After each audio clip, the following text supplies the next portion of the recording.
The meeting door. Barb, would you lead us, please? I pledge allegiance to the flag of the United States of America and to the republic for which it stands, one nation under God, indivisible, with liberty and justice for all.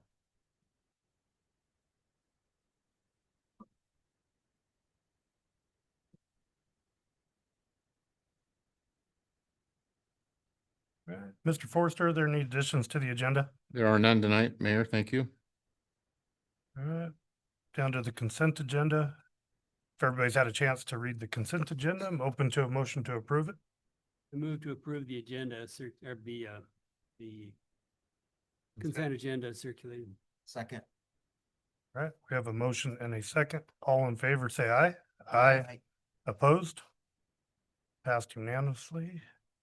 And we do have, Counselor Brummer is not here tonight, if you haven't noted. But he's out this week. So. All right, we are down to visitors' appearances and requests. We have 2 spots to talk for the public to speak in the council meetings, one now and one at the end of the meeting. So would anybody from the audience like to speak to us right now? If you would, please come up and to the podium and announce yourself. And is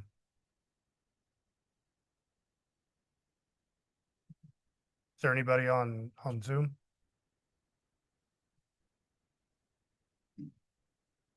All right. Move on to council presentations. So item number 2, Republic disposal, update to council. So you guys are up.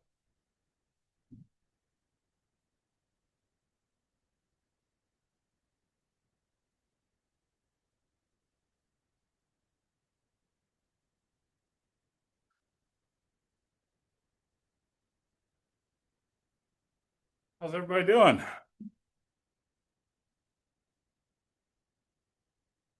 So, my name is John Halen. I'm the municipal manager for Republic Services here in Prineville.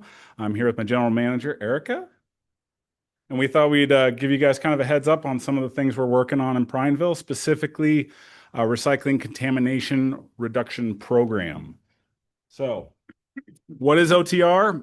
It's a 1983 act that mandates that cities with populations over 4,000 provide monthly curbside recycling, and all permitted disposal sites must offer recycling depots. It establishes a materials management hierarchy focusing on reduction, reuse, and recycling, which was further strengthened by the 1991 Recycling Act and 2015 amendments. Key components are cities over 4,000 must provide at least monthly en route collection of source-separated recyclable materials. Permitted disposal sites must provide recycling opportunities. It ensures residents have access to recycled materials from a designated uniform statewide list. Amendments require local governments to implement waste prevention and reuse programs such as education on reducing food waste. And it requires state agencies to purchase recycled materials to support market development. And then in 2025, there was an amendment, there was an update introducing producer responsibility to fund, manage, and expand access to recycling services across the state. And so what that means is the producer responsibility means that their fees from the people who produce a lot of the things that go into recycling fund this program. So all the notifications we send out, any of the cart tagging we're going to be doing. And what I mean by cart tagging is we're going to be looking for contamination in recycling. And this is required by the state and paid for by the state. So when our drivers are going to be driving down the street and they come upon a recycling cart and they see, for instance, a wood 2x4 sticking out of their recycling cart, that would be contamination because that's not recycling.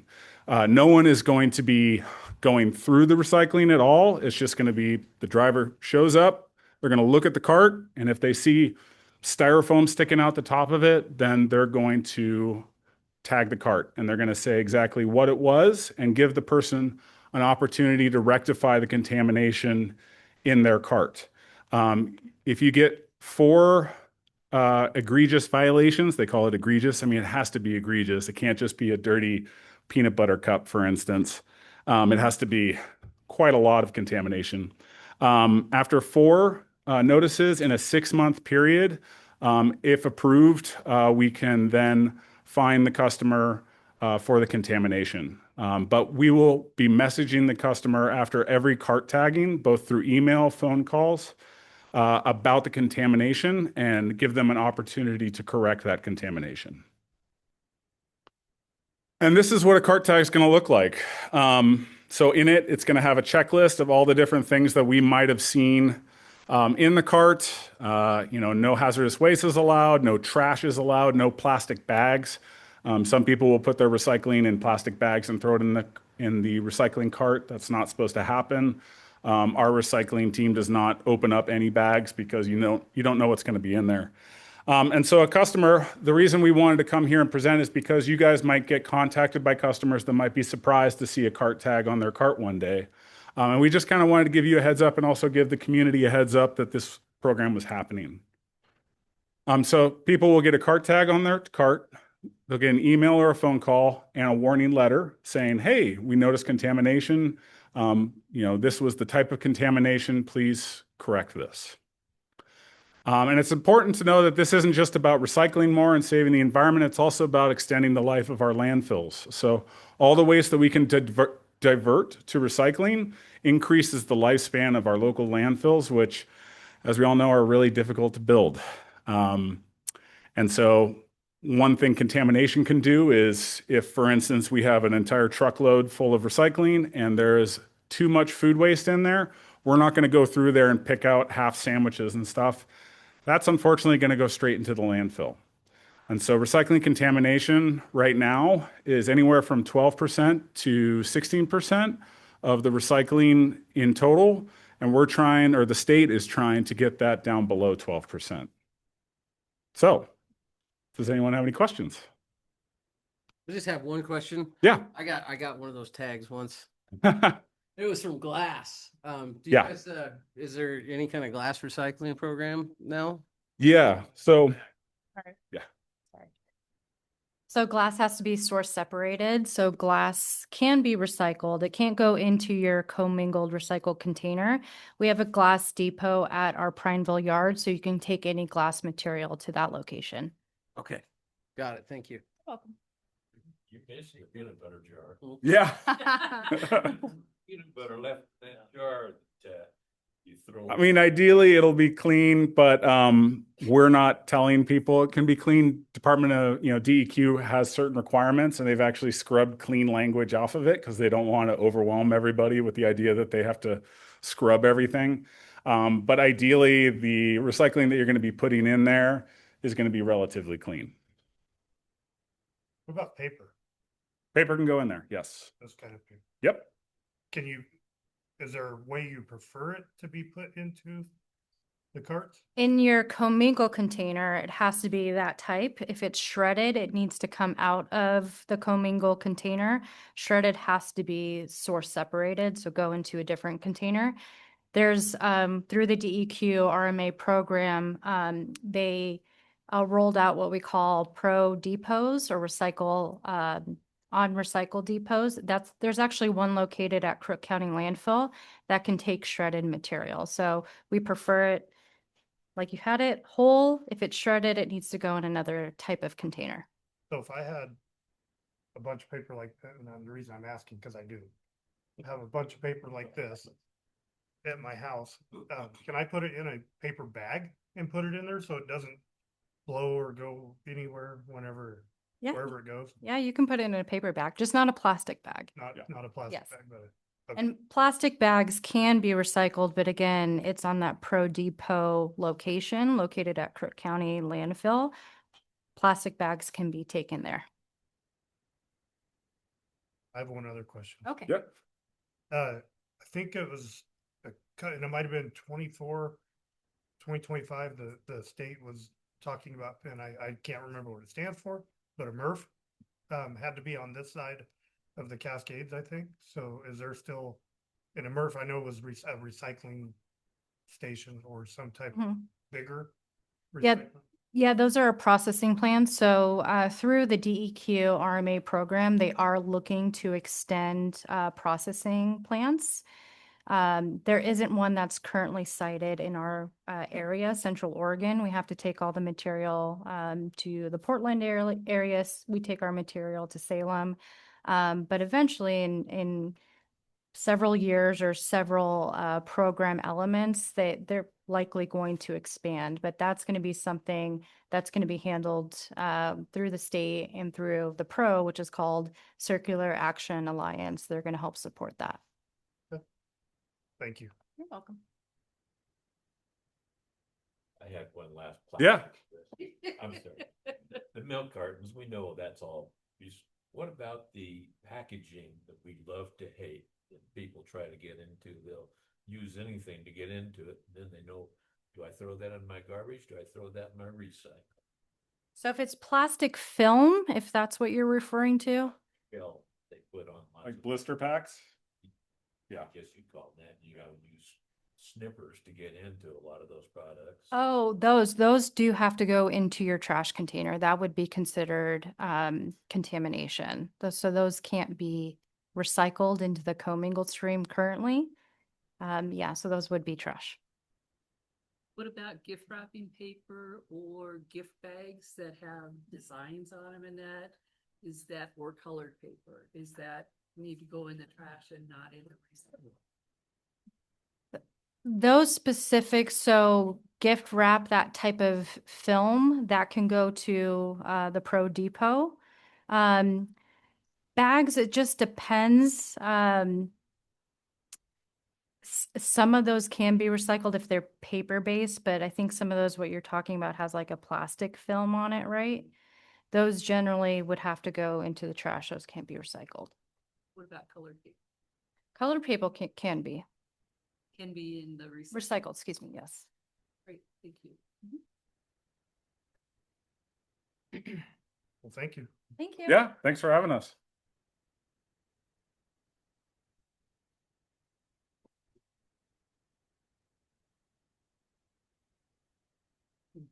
Yeah. Love to get some. Because I just really throw it in the trash. All right, we'll move on to council business. So item number 3, reading of the proclamation of Dark Skies Week. Read this. Pull out the nice original one.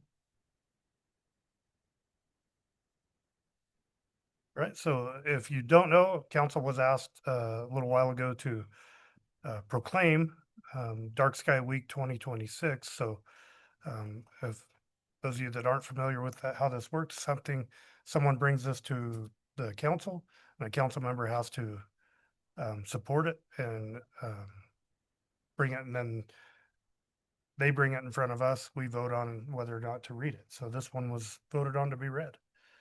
So, right. So proclamation, Dark Sky Week 2026. Whereas International Dark Sky Week is observed in April on the week of the new moon, and whereas the experience of standing beneath a starry night sky inspires feelings of wonder and awe and encourages stewardship of our shared environment and our magnificent dark skies. And whereas dark skies are an integral aspect of the sustainability of Oregon's wild ecosystems, as a key environmental factor in bird migration, insect pollination, and human sleep patterns.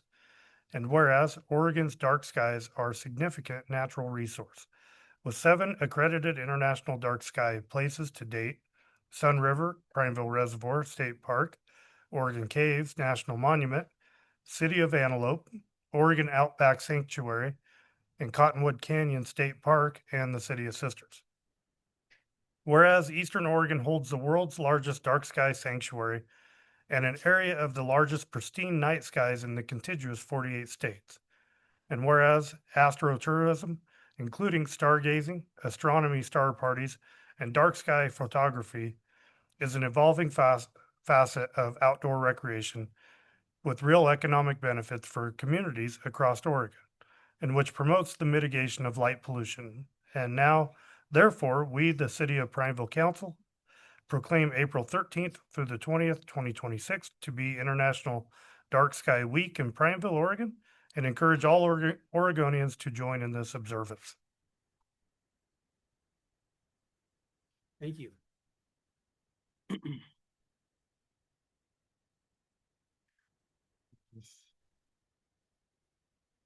Is there anybody in the audience that was here accepting this tonight? All right. We'll hold on to it. Jason, I'll take it. Because the observatory and I'll present. Ah, it to the right. chair. Thank you. Thank you. All right, item 4, Empire Reimbursement District. This will be a public hearing. Randy Blakeney and Jared Reed. And I will open the public hearing before we start. Thank you, Mayor. Jared Reed, City Attorney for the record. In front of you tonight is an engineer's report that was drafted by our engineer, Mr. Blakeney. Sorry, we're still getting to know each other. This is pursuant to a request that was made for a reimbursement district. Reimbursement districts are allowed within our code. We don't do them very often. The last one was done about 8 years ago, but this request has been made by a developer. And so in essence, it is pursuant to Chapter 39 of our code. Any person who constructs public improvements capable of providing services to property other than that property that is owned by them may file an application with the city and request the city to establish a reimbursement district. And when they do that, there are a number of requirements that the city has to do.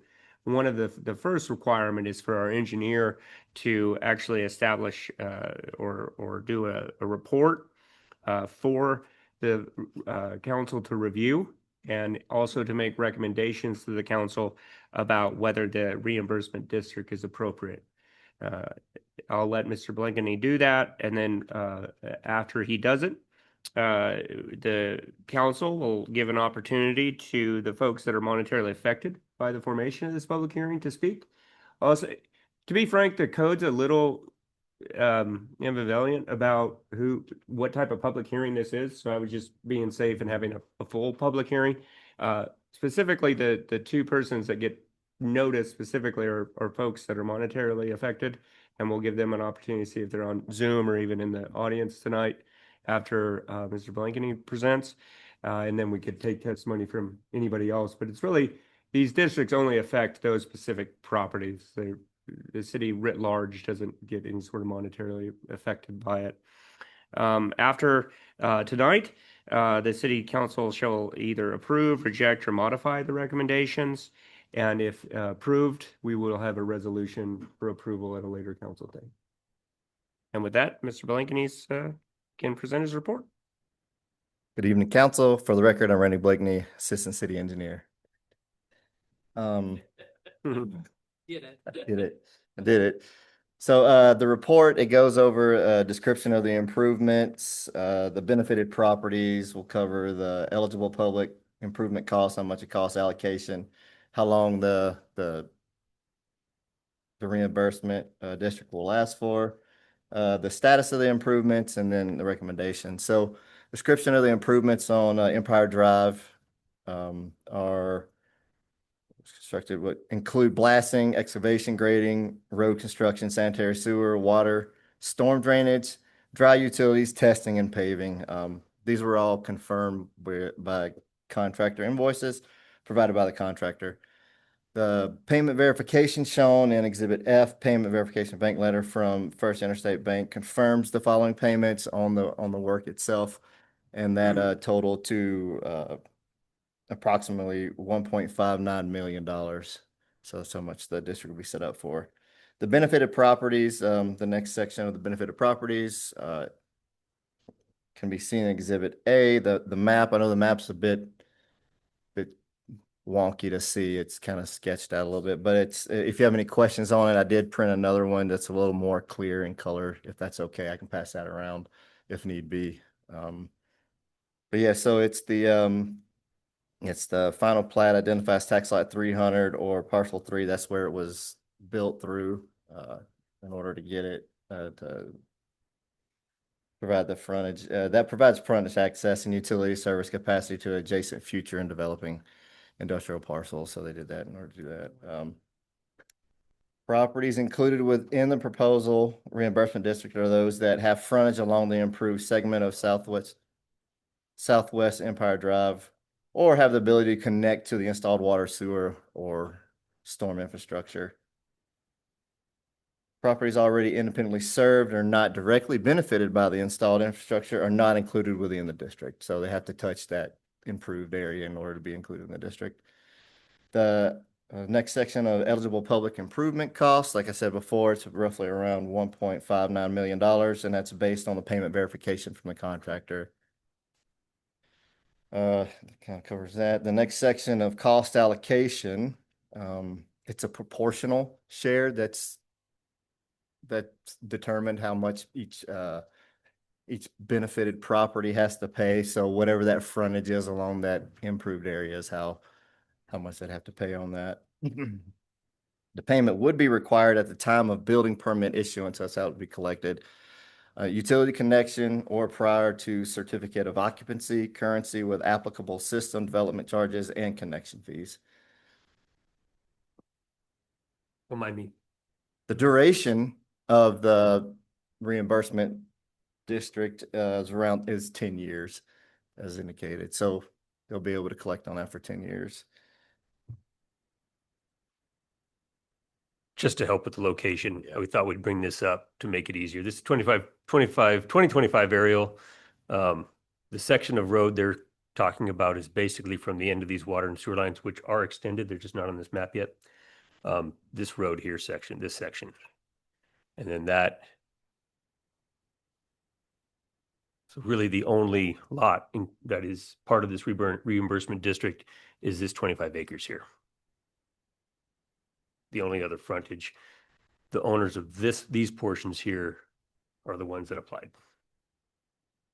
That make it easier to see? Mm-hmm. Yeah. Go ahead, Randy, sorry. Thank you for the assistance there, sir. Status of improvements. So the improvements have been constructed and payments verified through the receipts. Final acceptance by the city shall be subject to completion of standard requirements, including inspection, submission of as-built drawings, and execution of bill of sale. So based on all this whole package that was sent out, Exhibit A through G, I recommend that the Empire Drive Reimbursement District be established in accordance with this report and the accompanying documents. Are there any questions I can help try to clarify? No, I think what you guys were talking about, those businesses are the ones asking for this on the bottom. Yes, sir. Yes, and these are all kind of related. So this was a property that they partitioned this up. They had to build the road for themselves. Our ordinance 777 allows them to apply for a reimbursement district for anybody who might be served by that road, which is really only this one property. Because they own the other properties? Yeah, this was all one lot, one owner when they built the road. Okay, and so they partitioned and sold off that 25 acres? No, the 25 acres was always separate. Oh, okay. This is centerline drilling and R2 contractors here. There's now a lot here, and here. And then of course a remainder lot up here. That was all part of the original applicant. So they still own all that. That's why they're not separated, because they were one entity at the time.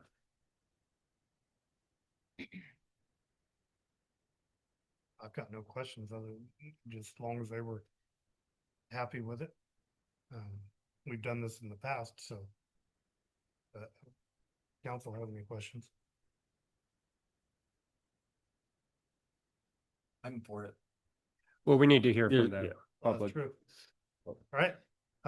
Is there anybody in the audience? Well, we'll start with the actual, sorry, again, it's a little bit of a hybrid public hearing because we have specific persons that we have the opportunity to present. So the first one, there's only two, fortunately, in this case. And the first is TYM USA Inc., which would be the property that's affected by the reimbursement district. Is there anybody in the audience representing TYM USA Inc.? Or if you're on Zoom, please use the raise hand button.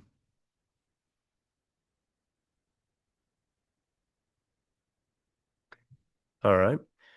And the second interested person is R&D Investment Group LLC, which is the applicant for the reimbursement district. And so this would be the entity that would be reimbursed.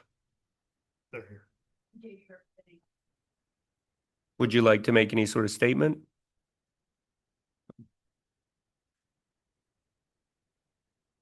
Is that okay? Did you get that? Okay. Sorry, we have a record on it. Now you can call for the Or group. anybody else Yeah. for this? Mhm. So now it's open. The public hearing portion is open. Would anybody else like to speak to the council regarding this?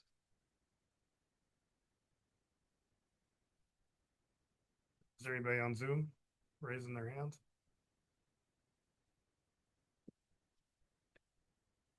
All right. I'll close the public hearing portion. All right, so what would be for the council tonight, if the council wants to approve the city engineer's report as presented, it would be a motion to that effect. You also can do a motion to reject the city engineer's report or to modify it. I'll move to approve the city engineer's report. Second. All right, we have a motion and a second. All in favor, say aye. Aye. Opposed? All right, passed unanimously.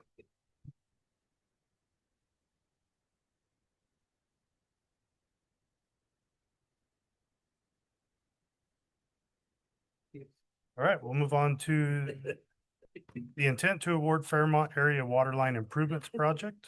Mike Casperger. Good evening, council. Mike Casperger, Assistant City Engineer for the record. As you just mentioned, we're here to discuss the staff report for the Fairmont Area Waterline Project. It's a project in the northwest area of town that consists of about 3,500 lineal feet of pipeline on Fairmont, Ewan, Beaver, and Deer Streets. These lines are either old lines, decrepit lines, or undersized lines. So as a matter of fact, one of them, I believe, is the last section of wood stave pipe we have in the city. So this will complete that project up. We had about 8 responsive bidders, and McKernan Enterprises were the apparent low, and the staff recommendation is to approve the intent to award the Fairmont Area Waterline improvements to McKernan Enterprises in the amount of $612,961.49. Is there anything any questions I might answer? Might have. All right. Have we used them in the past? I'm sorry. And the disparity in the bids from high to low seem pretty. McKernan Enterprises is a very qualified bidder. We've used them at least 5 times since I've been here with excellent success each time, many of which have been considerably lower than the rest of the bidders. So I'm very comfortable with McKernan, and they can do the project, and I would not hesitate at all to use them. Go ahead. Can I have just a little piece of the old wood pipe before you throw it away? We're not going to take it out of the ground, but if I can get a hold of Find something, a chunk. if I find a chunk, I'll give you a holler. How's that? So are these the tracks that are north of Third Street on Deer and Ewan? Yeah, they're actually north of the creek. Huh? So north of the creek. So basically from 7th to 9th Street on Fairmont, Beaver, full runs, and then on Ewan, it goes from 8th to 10th. And then on 9th Street, we'll go from Deer to Fairmont. Thank you. And then there's one more on Claypool, actually, that goes from on 10th Street from Claypool to Beaver. Thank you. All right, certainly.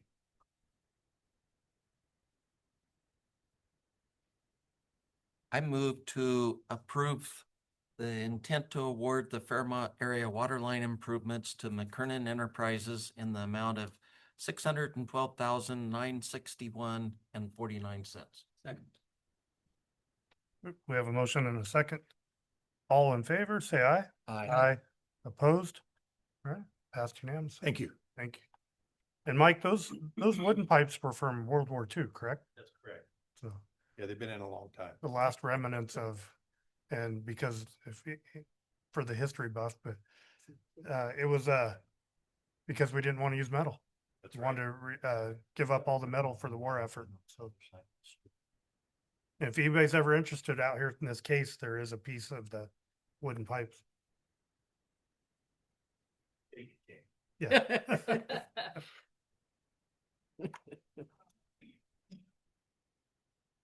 All right, so we're on to item number 6, hemp processing plant complaints discussion. Josh Smith. Good evening, council. For the record, Joshua Smith, Planning Director, City of Prineville.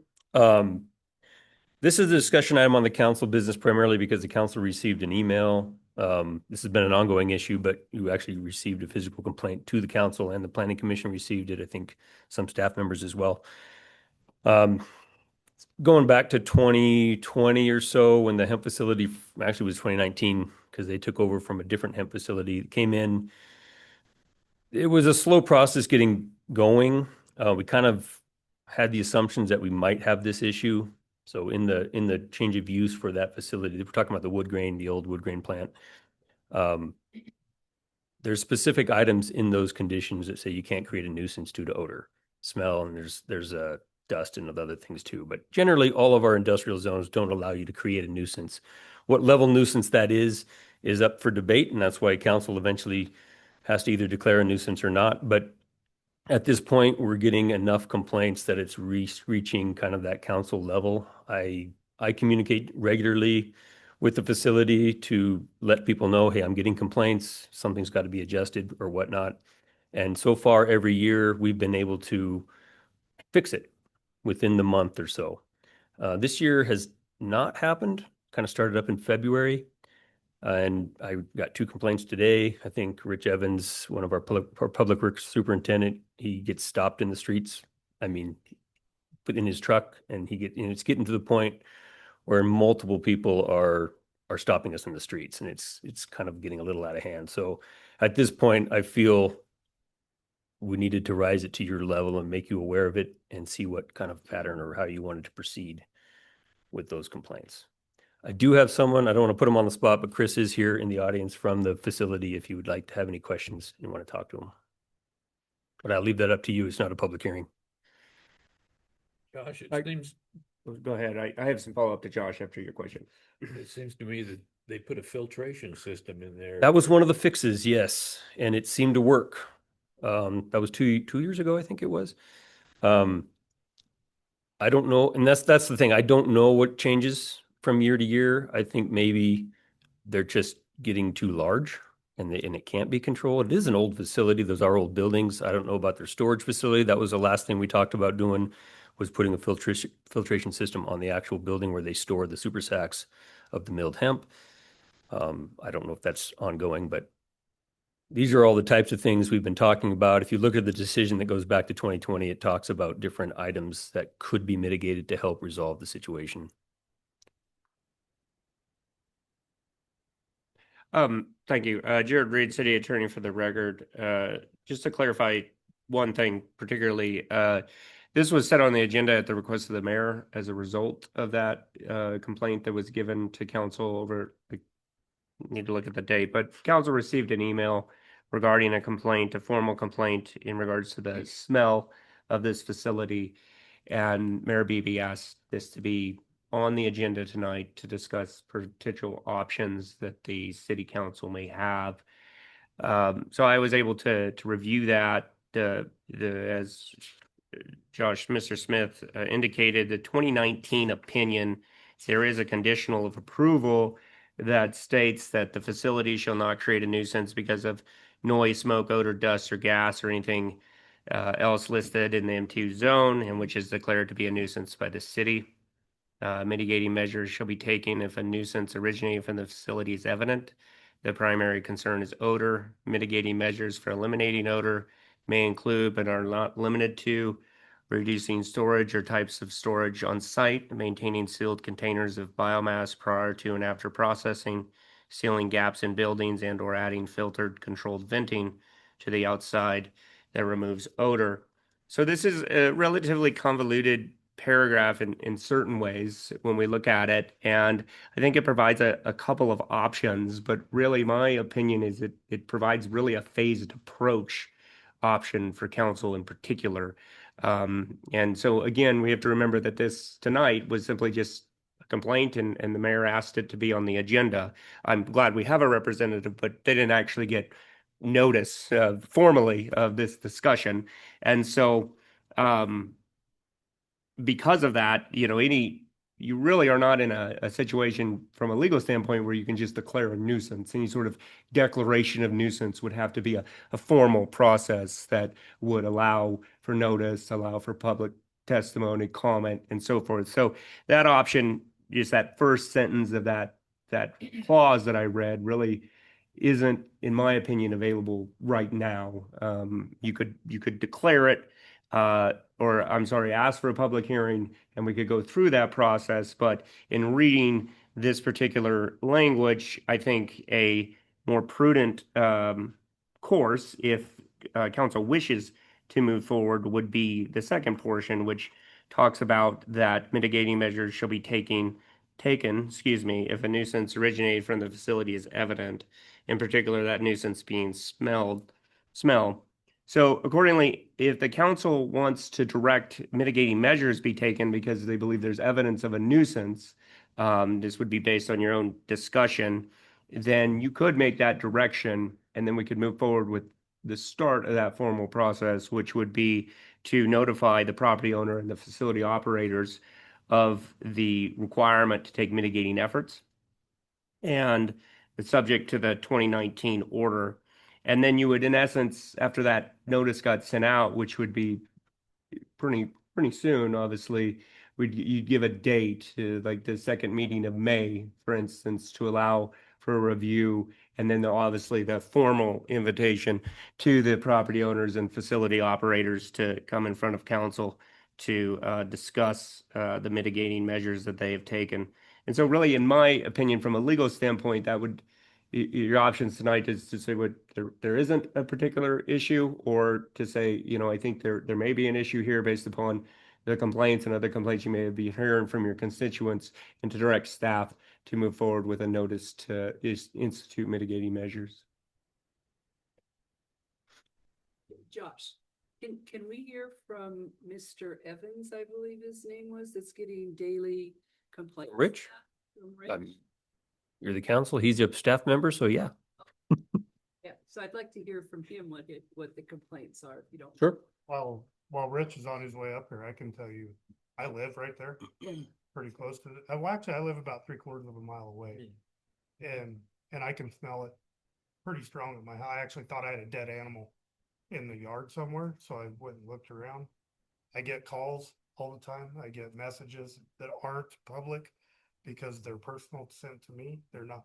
This was the first one that came through the proper channels for us to see it. So Can I touch on that real quick, Mayor? Just before you get started on that,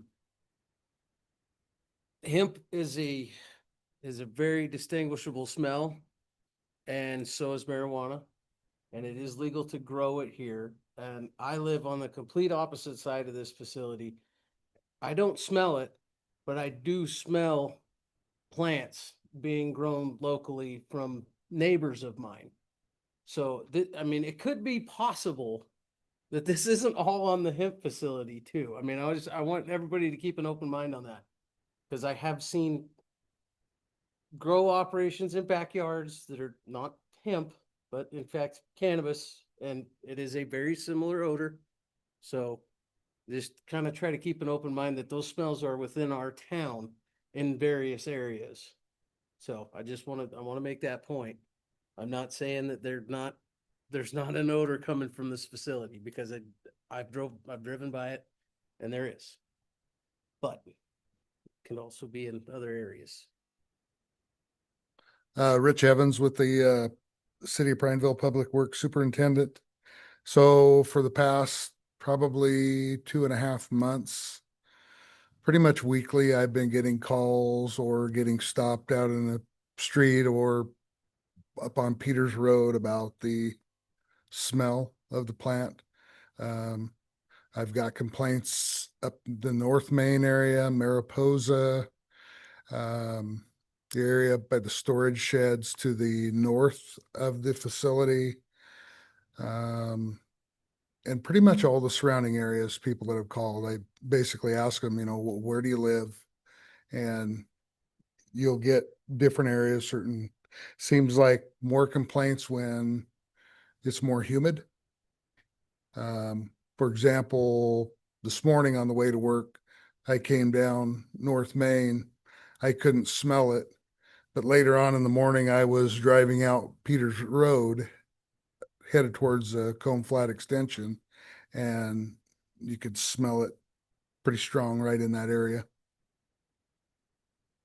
So I've passed these complaints on to Josh, and I've passed it on to Jim Ledford and Sully up there that they manage the property, and I believe they've shared the information with the company owners. Are you getting complaints in Northridge too? I haven't got anybody that's on the upper end up in Northridge. So that lower area where you enter it, yes. You're getting one from the upper end too. Yeah. That's where I live. The mayor, yeah. And I can smell it pretty strong in I didn't know what, that's why I looked around being, I have a farm field behind me. I wanted to double check, but you can get, it's not like it's permeating to my house every day. But once in a while when the wind's right stuff, you can get it. And it just like circles around that. So personally, when bringing this up was I wanted to look at mitigation factors because Josh has been working at this for a few years and it seems to work for a while, but we can't keep doing this. And I wanted to look at mitigation factors to try to figure out how we can solve this issue because for one, I am pro business and I don't want to see something happens to them down the road. I would rather work with them now trying to fix the problem and mitigate that smell. So, but Any other questions? Rich, thank you. Thank you for coming in. You bet.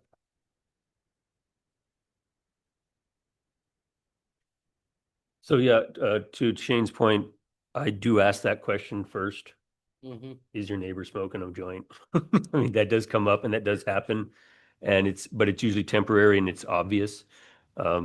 These are, it's a different smell. And it almost moves around and almost up like a plume. This morning I got a very angry person in the Polish Homes, the Ocho Point area. He can't open his windows last night. And it was just this horrible thing. So he called me 8 a.m. in the morning. He's on the phone. As well as somebody in North Mains or just up in the trailer park up there. So it moves around. It's kind of not distinctive. You could be standing right next to it and not smell a thing. And then a neighborhood away, it's there. Barnes Butte area, I've gotten complaints of people walking out in Barnes Butte, like what?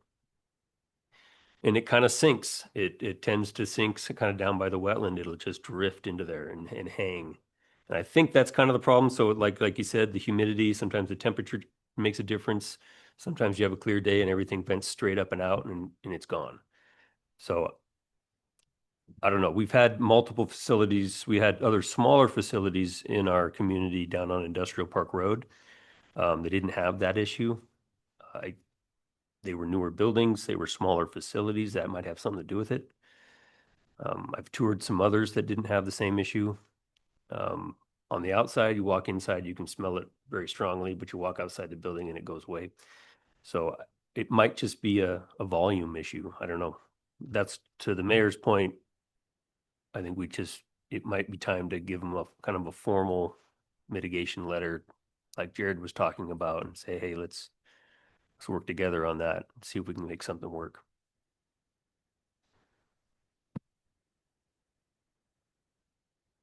One other thing I will bring up, and Jared, you talked about a public hearing of sorts in the future.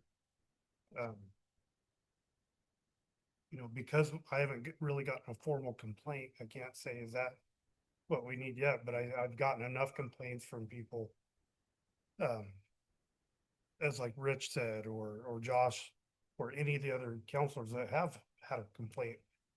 I just got messages today about it, so I feel it's warranted to the mitigation to move forward, to try to find a solution, but I know there's a lot of people in the community too that were on social media, I will say this, and I try to use that lightly, but were in an uproar and wanted to come in and talk to us and said, when can we come in and talk? So it said, not yet, because it's not really open. You can always email us or whatever, but I know there's some people that want to talk to this issue that live up there or pretty close to where I live in that area. So, but Yeah, so, obviously, I mean, wait, this is a public meeting, so everybody has the ability to come and talk to council regardless of invitation. So, we asked people if they wanted to talk tonight. So if folks want to come talk to you, they can at any point. You're absolutely right, and that's in regards that you haven't actually had a lot of official public comment regarding this particular issue. And from my perspective, that is the reason in regards to moving forward in what options you have, right? And so like if you do any sort of declaration of nuisance, that's going to be required to do a public hearing to give the property owner and the facility operator the opportunity to present evidence. In my opinion, you would be revoking a privilege, which would invoke some due process rights that they would have the opportunity to present, their evidence, and you would hear from the community at large. You could also just ask for a public hearing in regards to the actual issue if you wanted to gather, opinions. But regarding your options, I mean, that is an option tonight as well. But one option also is sort of this immediate option that is available to you in my opinion, without any sort of legal scruples, in that it says that if the nuisance is evident, well, you're not declaring it, you believe it's evident, you can ask that mitigation methods be applied. And then you would, obviously, if you're going to ask for those mitigating efforts, you have to give a time to see if they are applied or that they work or that they're being done. You'll have to give a formal invitation to the folks that are using those mitigating methods to explain to you what they've done and why they haven't worked. And then at that point, if you still believe that there could be a nuisance, that's when I would be comfortable saying, you can declare a public hearing to actually have some evidentiary presentation and decision. But without that formal requirement and, check-in to see how it worked, the way that language is presented, I don't think it's prudent just to go straight to a public hearing. and I want to clarify something. I didn't tell people not to come in and talk to us. Fair enough. I just said we weren't having a public hearing on yet. That down the road that could happen. So that's what I meant by that. Because a lot of people asked me if they could come in tonight as a public hearing about this. And I said, well, we're not really having a public hearing. We're just discussing. But like Jared said, anybody is welcome to come and present or ask questions or talk to the council always. And I always appreciate that when they do. So, if council, sorry, Steve. Well, I support business. I also recognize the needs of the community. And I think that the beginning of the process for mitigation or explore mitigation, I think is appropriate. And invite the community, the neighbors to come speak their piece at a public hearing at the earliest convenience. Well, so we're talking two different things. So the idea would be, the way the staff report was written back in the day was to allow for mitigation. We never tried to jump to conclusions, right? So the reason it's written the way it is it's supposed to be a kind of a step process. First, you do the formal letter like, hey, we're getting these complaints, so now we need to ask for you to try to mitigate these things. And I actually put mitigation measures in that condition. At some date in the future, we would bring the owner and the client back to say, okay, did you fix it or not? We'll probably know at that point whether they did or not. At that meeting is when we would likely talk to the owners, the operators, and then decide whether we need to have a public hearing to determine the nuisance. So the first step is a letter. The first step is a formal letter, because right now it's just me on the phone and on emails and talking to them. This would be like a formal, you guys need to mitigate this letter from the city. But we've heard through Rich and through you, we've heard sufficiently that there is a concern in the community. Right, And and so- we need right. to initiate that initial letter. And I believe that would Because be. we've always tried to mitigate first. I've always been able to mitigate. We've never had to go this far before. It's just a different, unique type of situation. Question.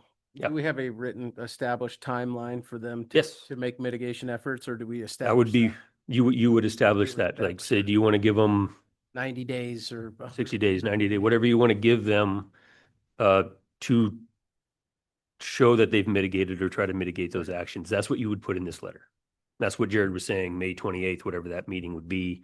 You can make that call tonight, and that's what Jared would write the letter and send it. And I'm guessing that probably some kind of filtration upgrades would be required for this mitigation to have success. But on that note, I don't have any clue on a timeline to receive and install these kind of mitigation. And that would be, I want to give them a, a Right. solid chance. and So, so in my opinion, at that meeting that we set the date for, that would be the discussion you might have. They would come in and say, hey, we're right in the middle of it. We have it going on, or something like that would occur. They have a filtration system now in one of their buildings. Some of the problem is the doors are open. The storage facility doesn't currently have one. They told me they were working on that. Those types of things are happening. Yeah, I don't know their operations enough to know what they have to do, but we have to set some kind of timeline and expectation. right. So Josh, you have been talking to them about it, though. Sure. Smells in that by phone. this Mm-hmm. year. Yes. So, oh yes. So typically when I usually talk to Phil Swindle. As I get complaints, I let him know. So he can kind of see time of day, what they were doing at that moment to understand when these calls come in. I say, hey, I got a call last night. It was at 5 p.m. Were you guys doing something then? So he can kind of try to understand what's happening on the facility operationally wise that might be causing it. And so that's most of my communication, is just to let them know what's going on and coming in. And as I get calls from the public, I also tell them, we're working on it. I've been trying to mitigate this over time, and I think we just probably need to step it up a little bit, because once summer hits, people are going to be opening their windows in the evening, and that's when it's really going to be a problem. I agree. I think to start the mitigation process, unofficially, I've heard about it many, many times and all that. As far as a timeline, I guess I would look at staff to kind of help us to.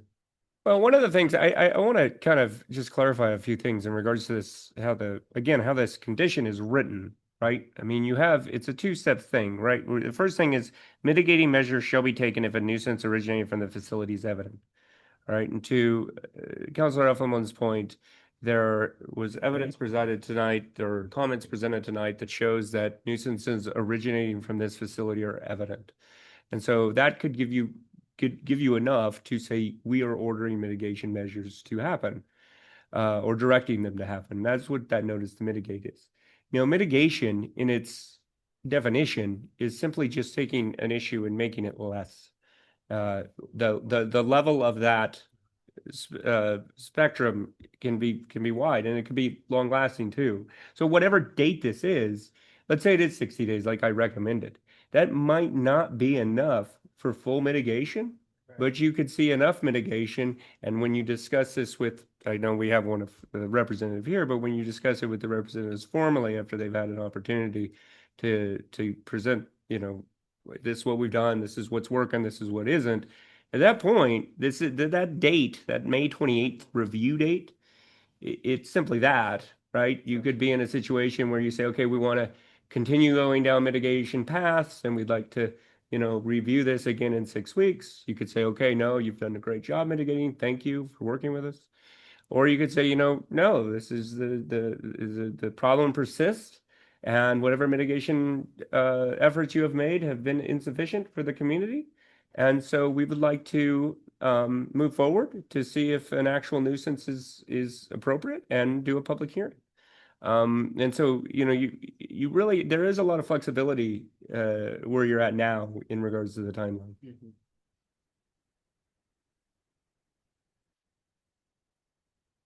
I like the idea of doing a letter and giving them the 60 days.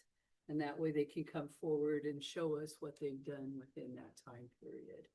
Whether they're able to be totally successful or minimally successful, but at least they can show some progress within that 60 days. Okay. I mean, if that's what the council wishes to do, my advice would be to do a motion directing staff to issue a notice to mitigate to the property and operator of the facility, and put this back on the agenda for the second meeting in May.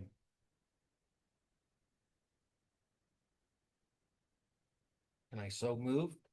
Or do I need to repeat that? Do you have that clarified enough? You can say so moved. So moved. Second. All right, we have a motion and a second. All in favor of that motion, say aye. Aye. Opposed? All right.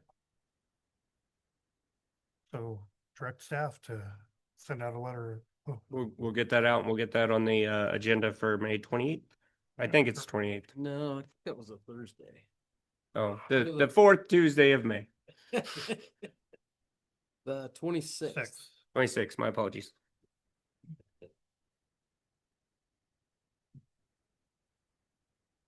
All right, so move on to the staff reports and requests. City manager's report, Mr. Forrester. Thank you, Mayor. Starting out again with public safety and dispatch, police department will be interviewing 4 candidates for the last available opening that we have, and we're hopeful to have that last position filled soon. So we've been running really well in terms of keeping our positions full up there for patrol in particular. So a lot better shape than we've been in for a long time. It's that time of year again when all the spring and summer activity plans are getting put together. We're talking rodeo, parade, horse races, those type of things, 4th of July festivities. Also, the final part of the Axon installation is underway. That's the upgrades to our camera equipment. Then all operations will be fully Axon equipped across the board. So that means not only, fire and rescue and us and all the other public safety agencies. So that'll be a nice upgrade. You got introduced to Rich Evans, our Public Works Superintendent, in Casey's absence. Casey should be back in action this coming Monday. Everything's doing well with him. But I'd like to ask Mr. Evans to come up and give a quick update on what's going on at Public Works. So Rich has not been here very many times. We're lucky to have Rich as our superintendent, and he's doing great work out there, getting a lot of good things done. And so if you don't mind, Rich, a quick update would be great. Okay.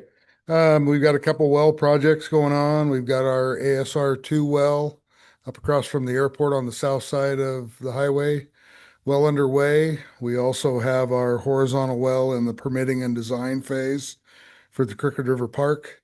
Other projects we have coming up, the annual weed spraying was underway starting today and will end the end of April. We also have the South Main paving and stormwater project going to be coming online here real soon. We'll meet with the contractors next week and set that in motion, as well as we have the Fairmont Waterline project that you approved just earlier, and our wastewater treatment plant headworks rail system and pump replacement going on. So we've got a lot of things happening here in the real near future. Anybody have any questions of Rich while we got him up there? Thank you, sir. Keeping with the spirit of getting our staff to come up and speak, our railroad manager, I'd like to ask Matt Wiederholt to come up. We've been very busy out the railroad. We have a lot of interest with a lot of different companies, and Matt and I would like to kind of share that with you. So Matt, Give us an update, please. Yeah, just two quick small wins, but they're significant for us. The first being Steve and I had a lunch with Dustin Wilson. So for some of you that don't know Dustin, he's the manager of McCall Oil. We try to do that every, I don't know, 5 or 6 months. He's also on our railroad committee, very knowledgeable, very smart. So it was an interesting conversation with Dustin, kind of in the weeds, but he talked about how things in California are going to affect us with the refineries and things of that nature. So, but with the railroad business, they were thinking about the same as last year. So we could expect to see about 215 to 220 cars for the asphalt season. It's a little bit below average. Last year was a little below average as well. Attributing that to, of course, the ODOT funding or lack of the ODOT funding. Some of those bigger state projects just aren't gonna hit. In a good year with them, we'll do about 310 cars per season. But with that said, they did sign a lease or kind of a sublease essentially with a company that will do emulsions with them. So this is great because they'll set up shop right next to McCall and buy the oil directly from McCall and have a little office and stuff there. So what that means for us is about 50 to 60 more rail cars through that facility starting next year. But what we can see with the city is it's about 4 more employees down there. So that would give it about 8 total employees down there. Steve asked him, what we can expect for wages and stuff like that. It was $31 an hour, I think is what they're starting out. Yeah. And then benefit package with they had a retirement and healthcare and everything. So not too terrible. So we could see 8 full-time employees down there. We'll have to do some sort of usage agreement with a new company. They're in the process right now of a site agreement or a site plan to get to Josh. That'll be kind of the next step is to see that. Well, the next step is going to be to work with Jerry, get some sort of agreement in place, not necessarily a track agreement or a lease, but just something that covers us if there was an issue, a spill or some sort of catastrophe down there, obviously. And then they're working on the site plan with Josh or for Josh to get to him and then to the county. So that was a good win. And then the other thing that happened this week is we signed a lease with, a track agreement with a company called Oil Works. So I really need to, thanks Jared. I think we got it to him on Sunday and like Monday he had it and signed and away we went, but smaller volume, about 35 rail cars a year. But it's a new commodity, new customer. We're gonna set them up behind the feed store. So what that'll look like is they'll come in off of Lamana. So it'll be a one-way because we don't want any kind of truck traffic coming off of Main there at the auto body shop. So what it'll look like, it'll be a one-way off of Lamana, kind of right there at Deer Street. They'll come in, they'll offload or the rail cars onto their trucks and then come back out on Main and just do like a right turn there. With that said, it's only 30, 35, 32, something like that cars. So it won't be a terrible amount of trucks, maybe 100 a year, 90 a year. And what that is it's a used oil. So it's similar to like a thermal fluids type process where they go and pick up oil at customers and then they filter it and they use that oil to operate asphalt plants. So kind of this last 2 weeks, kind of a theme there for us on the railroads, more asphalt business. This will specifically go up to Dan and crew up there. I forget there, Scott, you'll have to remind the Hyde County. Yeah. So it'll go up there and they'll operate their boiler with used oil. So a couple good wins. So any questions? Thanks, Matt. Yep. Hey, Steve. Yes. Before we move forward, I thought of a question for you or Rich, whoever. Sure. The projects that we're doing like South Main, with the house prices going up, how's that affect those projects like that? Since we've already agreed to a price, does that affect us or? Well, Rich, if I say something wrong, come up and correct me.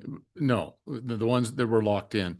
It's interesting you bring that up because Matt and I brought that up with Dustin. Remember, Dustin deals in the asphalt oil product, and what he said was, and help me out, Matt, if I think I got this right. He said most companies that are in this type of business have about a 3-month inventory of oil product. So what he's saying is, you know, if the high prices persist the next couple months, that you're going to see some spiking going on. And did I get that right? Yeah. Yeah. Go ahead. No, I'm done. Yeah. Something else that's interesting that he said, and back to the California refineries, which I thought was Right. extremely interesting. You know, California is currently shutting down their refineries, or they're not going to issue permitting for those refineries. So he referred to the Rocky Mountain Refinery Group. So Tacoma, Montana, there's a refinery just to the north of Montana in Canada, and that group is pretty close to capacity. So what his fear is that as they shut down the refineries in California, Sacramento North will start pulling off of that Rocky Mountain group. So it could be an increase of as much as 50%. You know, fuel, it could affect that, but what it will affect for sure is the asphalt, because a lot of the asphalt in the Northwest is produced year round, but there's no need in the wintertime where there is in California, right? So they get cheap asphalt, like Steve's saying, they get their supplies ahead of time. There's been times on our line when Dustin's picked up 60, 65 rail cars and we've stored on our line because it's extremely cheap in the wintertime because it's a byproduct. So what his fear is that as those refineries in California, they're going to start sucking up that asphalt from this refinery group, and we could see a significant increase in the future after this war or whatever's over, and that starts to level out. We could be the victims of those shutdowns in California in the next couple of years. More than likely, is what he said. Thank you. Yeah. And just so everybody knows, Oregon does not have any refining or distribution capacity at all. So, okay, any other questions for Rich, Matt, or myself on the subject so far?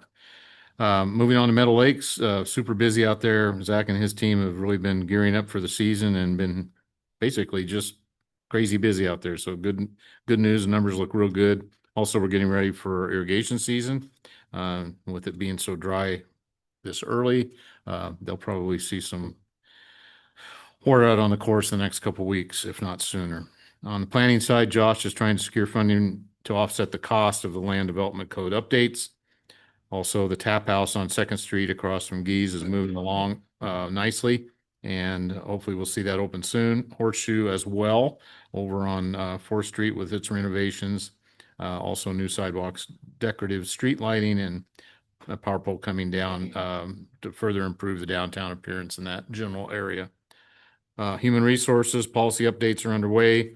We are actively recruiting for Meadow Lakes and the railroad and IT. Information technology, keep in mind, folks, of just as a friendly reminder is, you know, our IT department covers a lot of country and on the public safety side. So Crook County Sheriff, Crook County Fire Department, Prineville Police Department. So those integrated phone systems are all the same. So when we do an upgrade, we jump around, or the IT team does, Ryan and the gang. And so the fire department phone system upgrade went great. And city facilities will be getting the same phone system upgrades in the near future. On the finance side, we have a doodle poll out for our budget committee to have an annual meeting and public hearing for the state revenue sharing, which is an annual event required by the state to participate in the revenue sharing program. We received word that we can expect a 5 to 10% increase initially for base premiums this year from our insurance company. Prior year before average 4% increase in property values and 2% increase in along with a 2% increase in property values are factored in. For workers' comp, our experience rate has been improving. It was 1.13. Now we're down to 1.02. Anytime you get down to close to 1, that's a great thing. And remember, the reason we focus on safety, a big help from Lisa Morgan, is it's a big cost savings to the city and the taxpayer if we have a good incident rate is reflected directly in how much premiums we pay. So that's why we invest a lot of time and effort to do all we can to make this a safe workplace. Moving on to public relations, social media remains relatively calm and mostly positive. Economic development and strategic initiatives. The the Chrissy grants, the next round that Caroline's been so successful with working with Matt and getting this last round, $2 million, 400,000 of that was the match.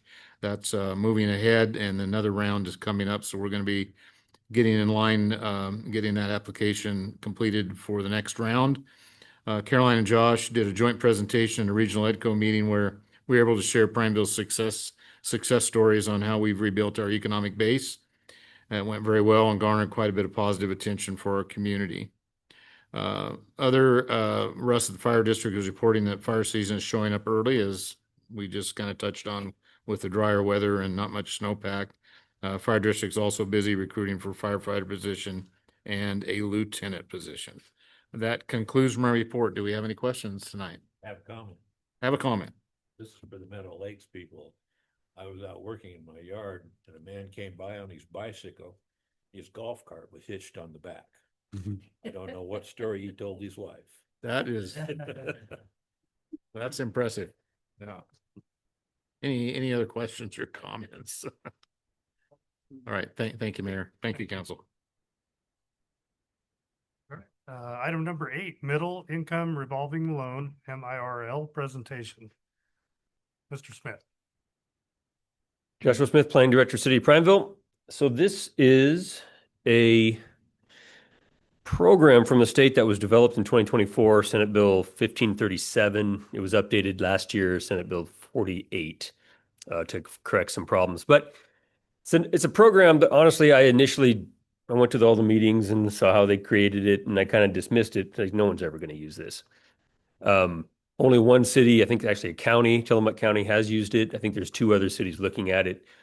It's an interesting program because you have to be a kind of a special developer or have kind of a real interest in what you're trying to develop in order to use this program, because it's capping your profit margin.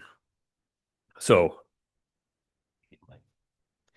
I wanted to go through this program just to see if the council is interested in even standing up a program, because it requires the city to create the program to use the loan fund that the state has already created.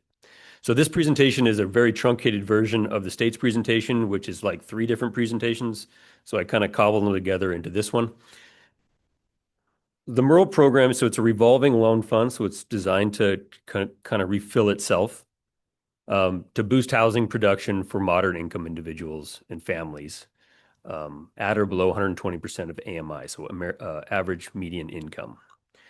For reference, 100% of AMI is the average median income.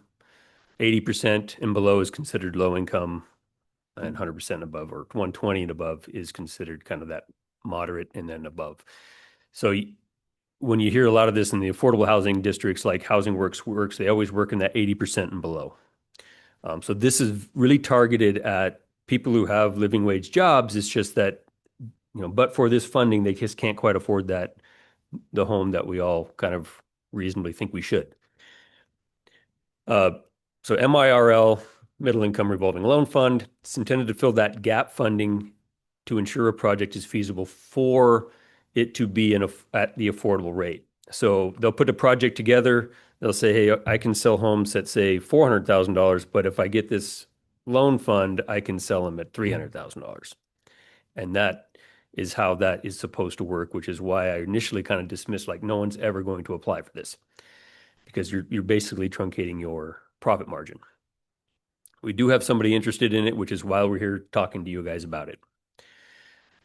Cities and counties must sponsor the program. So funding is paid back through property taxes. That's how it revolves itself.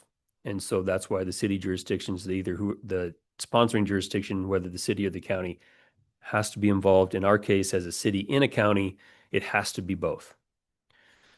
That's kind of important. So city council, you can be all for it and want to do it, but if the county doesn't, it's kind of a moot point. Key partners, this comes through the Oregon Housing Community Services Department. So they're kind of the lead agency on this. They have all the information in the world. You can Google MIRL Oregon, and you can watch YouTube videos and confuse yourself 100 times over. But they are very prompt, and they will answer your questions. If you want them here in a meeting, they will be here and discuss this program. Sponsoring jurisdiction, this can be city or county, like I mentioned, requires an ordinance to pass to establish the program. You have to establish a program in order for you to create a program. Like I said, the sponsoring jurisdiction can be the city or the county, but if it's a project in the city, it has to be agreed upon by the county. So we could be the sponsoring jurisdiction, but we have to have an intergovernmental agreement with the county. Because like I said, they are the tax collector and they are the assessor. So that IGA is what basically says, we agree that you guys are going to do this for the period of time of the loan fund, and we won't accept those taxes in that period of time, which I'll get to later. Project applicant would be the developer. And this is the key part, the housing developer with an eligible housing project, which is determined by the sponsoring jurisdiction, city council. So it's not like you just open this program, they go through a normal land use process to get their development. You guys have a lot of say in what that development is, where it is, and how it gets developed, or what, the type of housing it is. So that's a whole part of the project that's really in the weeds that we can get into later if you decide to move forward. And then, of course, the fee payer, which is whoever the taxable person is. So if it's a single family home, it's the person who owns that home. If it's a multifamily, it's the person who owns the property that the multifamily is on. They are the ones that are going to pay the taxes like normal. They wouldn't know the difference. The assessor directs it back to the state versus to the county and the city and distributes it. So those are kind of your key partners in the whole thing. Project type, like I mentioned, so basically all housing types can be in this project. You as a sponsoring jurisdiction, if you choose to do this, can limit the project type. If you want to target only multifamily, you can target only multifamily. If you want to renting, single family, whatever you want to do, you can pick and choose, or you can just leave it open and let people apply and see what kind of projects you get.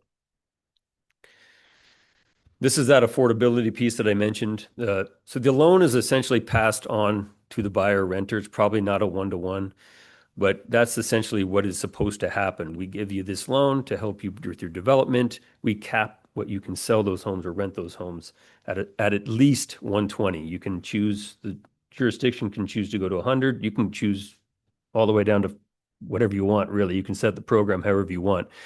The recommendation is 120 because that hits that middle income kind of level that we're not really helping out.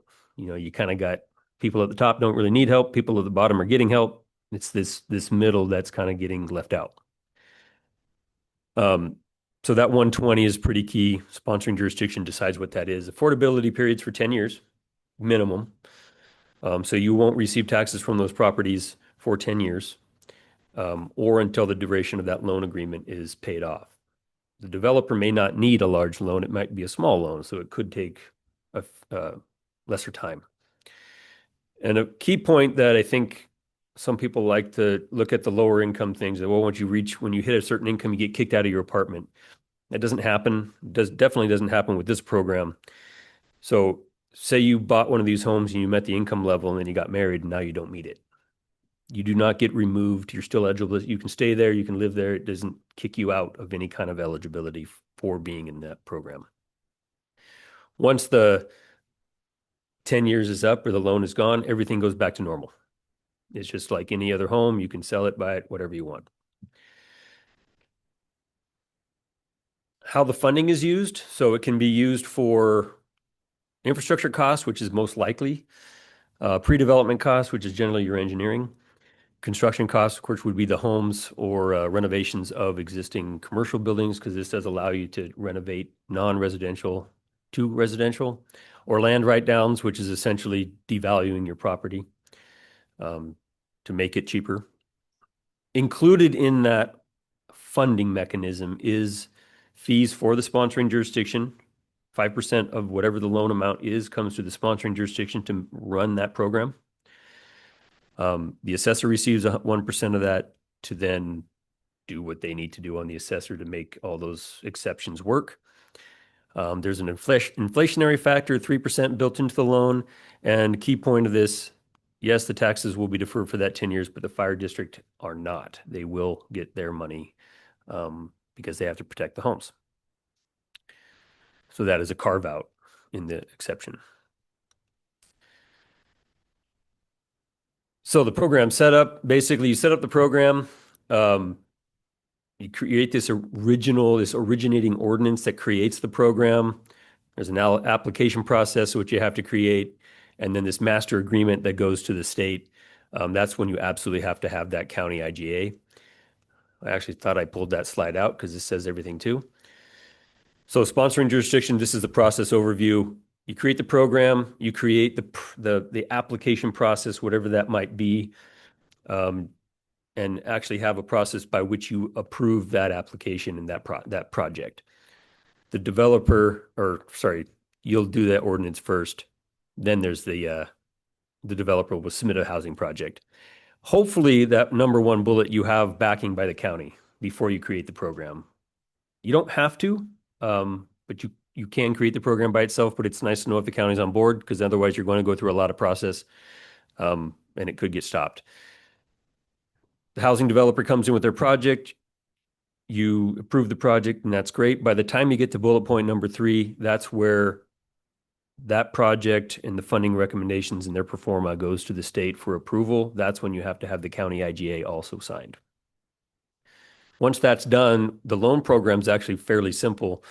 The loan comes to the city grants it out to the developer, they do their project, and the assessor puts the exceptions into those lots, those rental homes, whatever they are, and then it goes back to the state until they refund the loan, and then that's it. There is a change that they made last year, like Senate Bill 48. You notice it says grants or loans or alternative sources. I think they found a hole. Theoretically, you don't have to have the tax base pay this back. You can pay it back in other ways.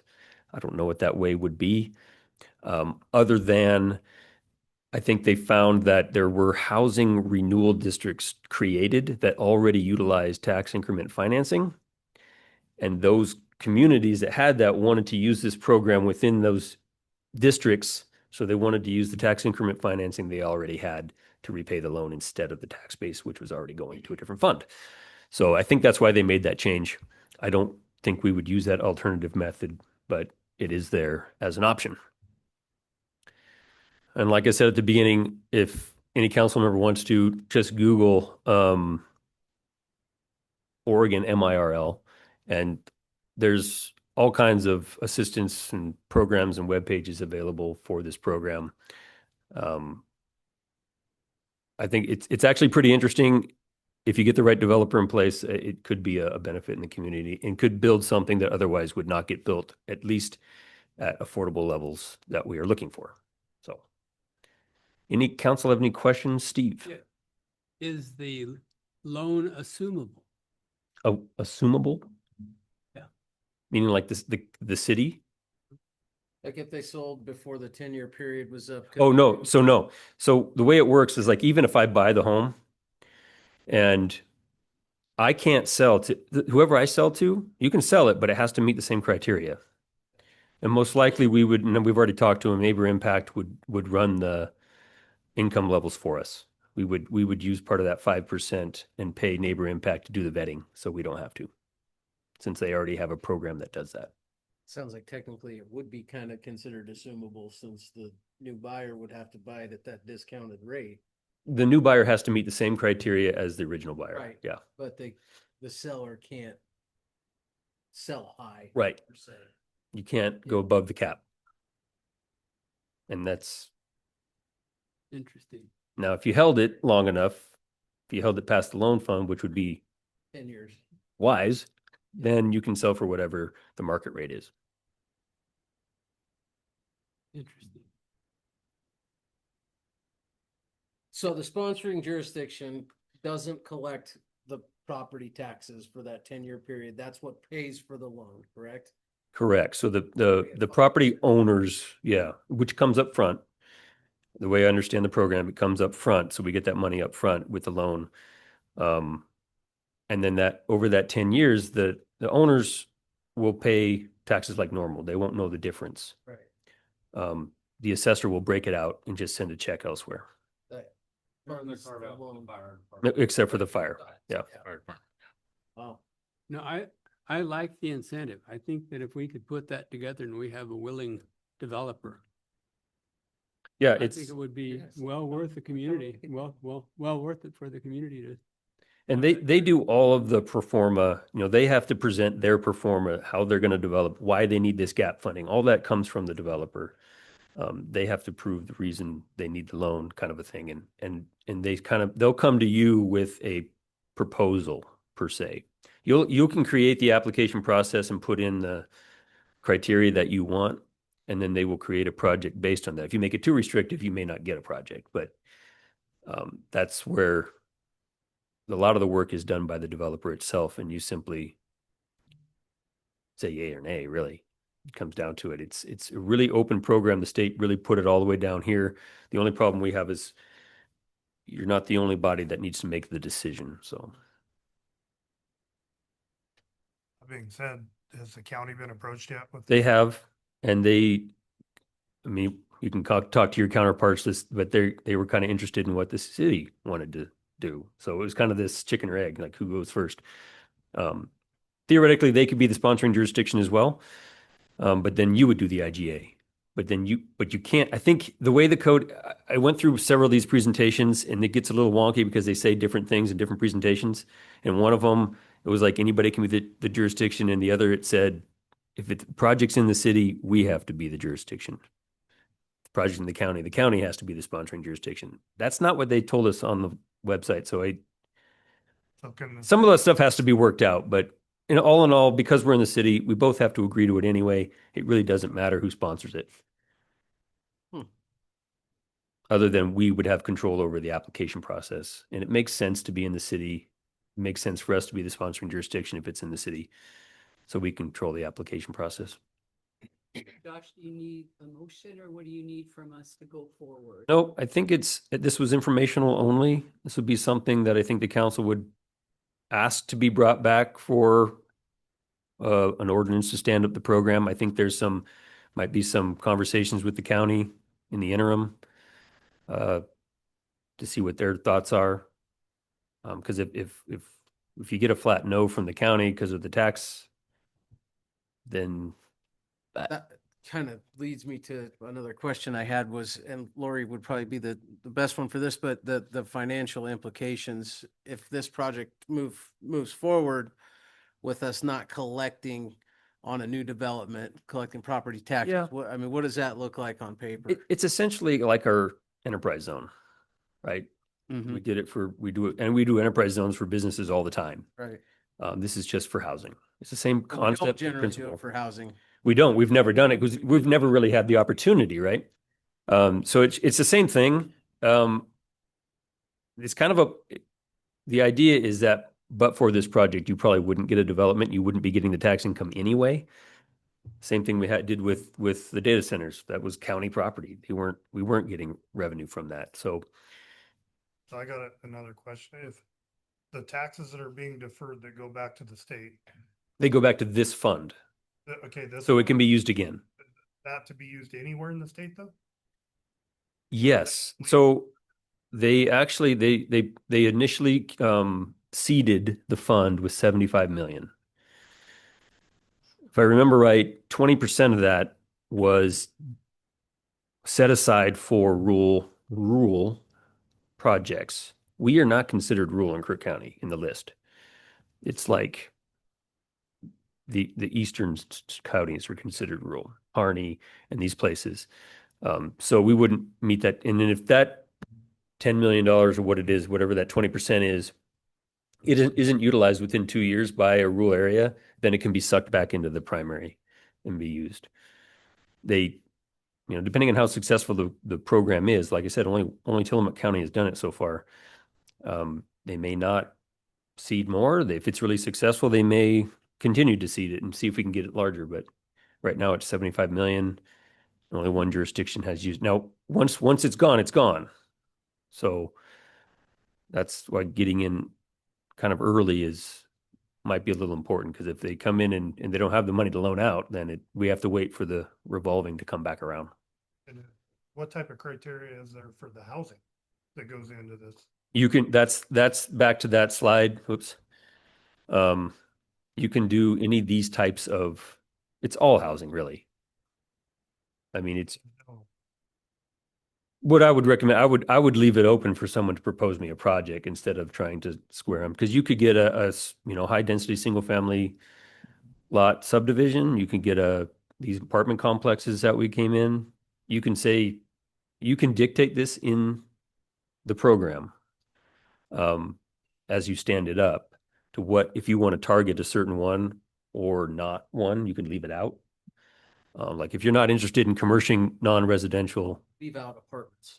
you could leave out apartments, convert buildings from non-residential use.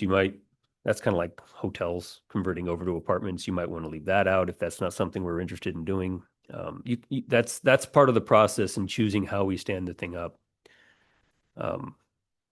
Traditional types of housing development you would probably leave in, but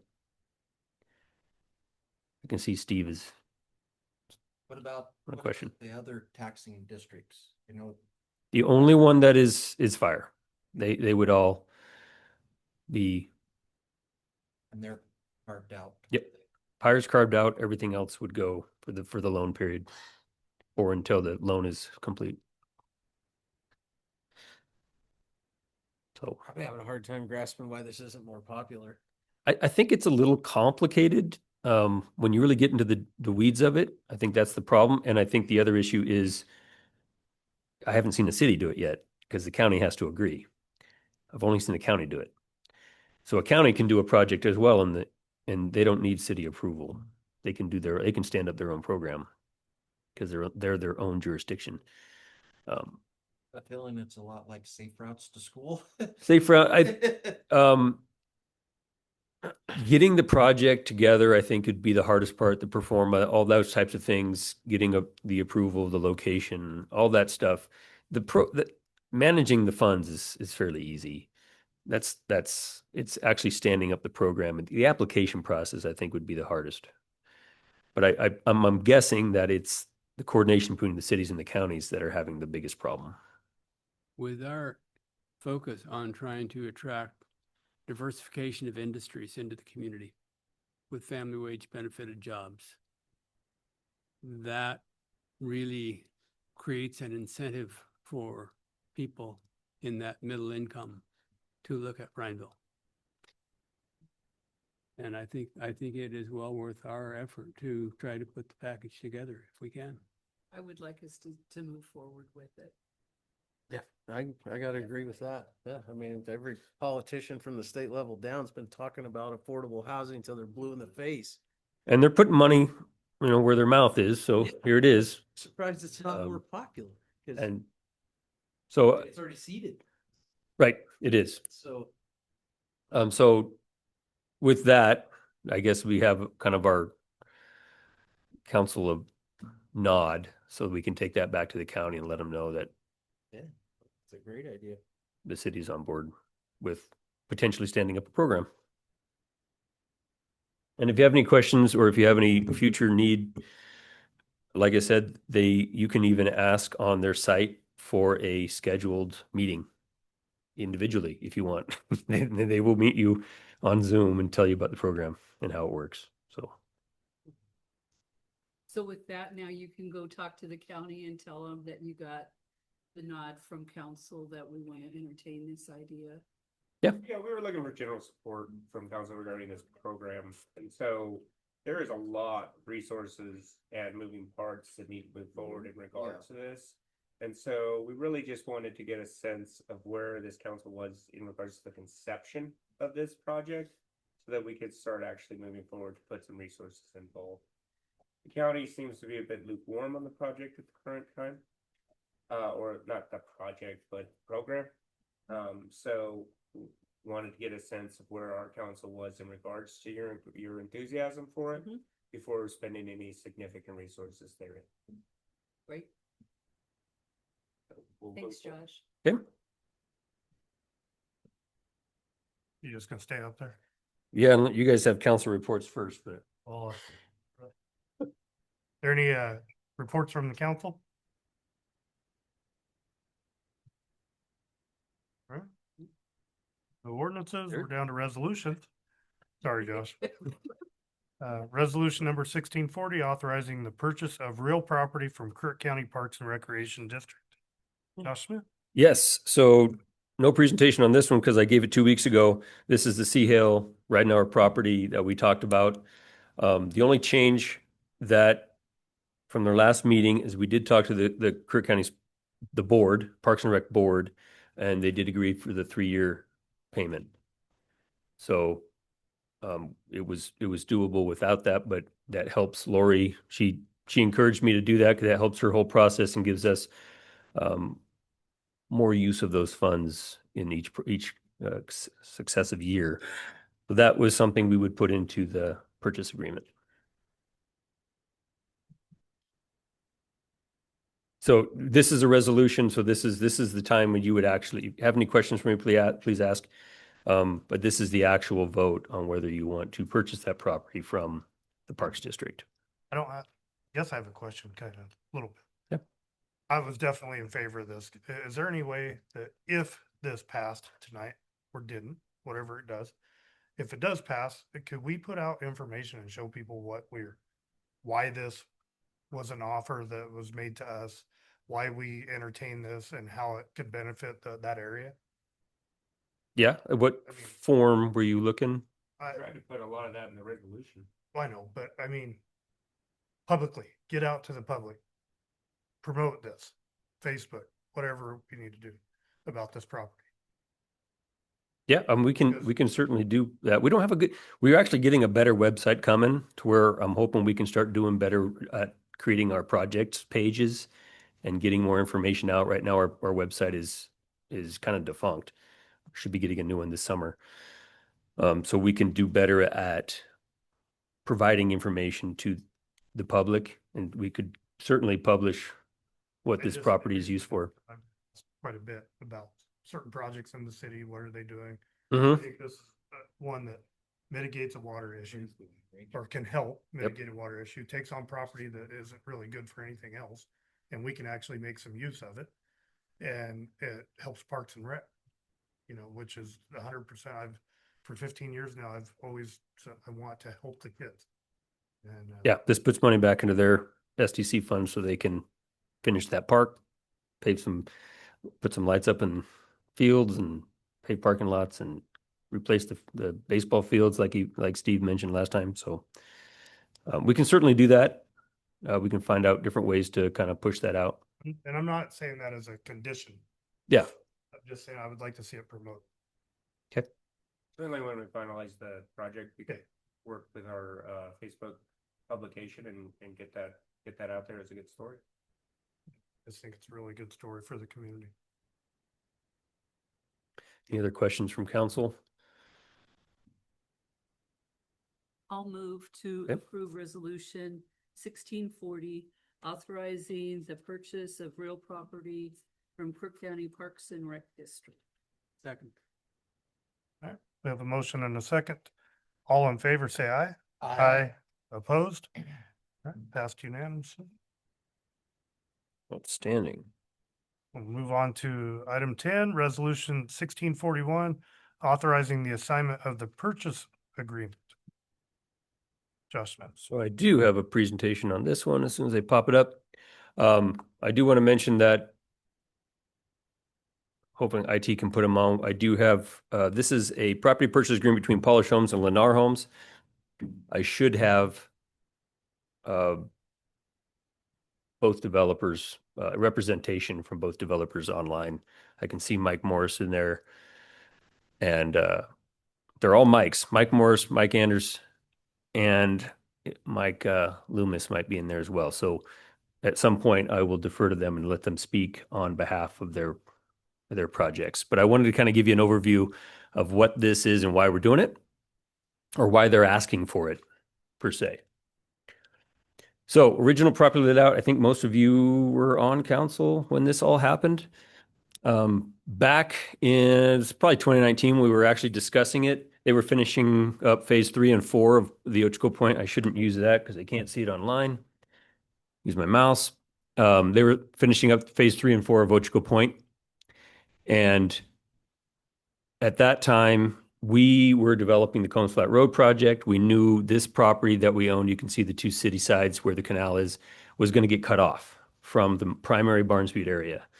In the Barnes Butte Rec Area concept plan, we said, hey, this is kind of an area we would probably develop instead of making it part of the recreation area, and kind of left it at that. 2020 came along, and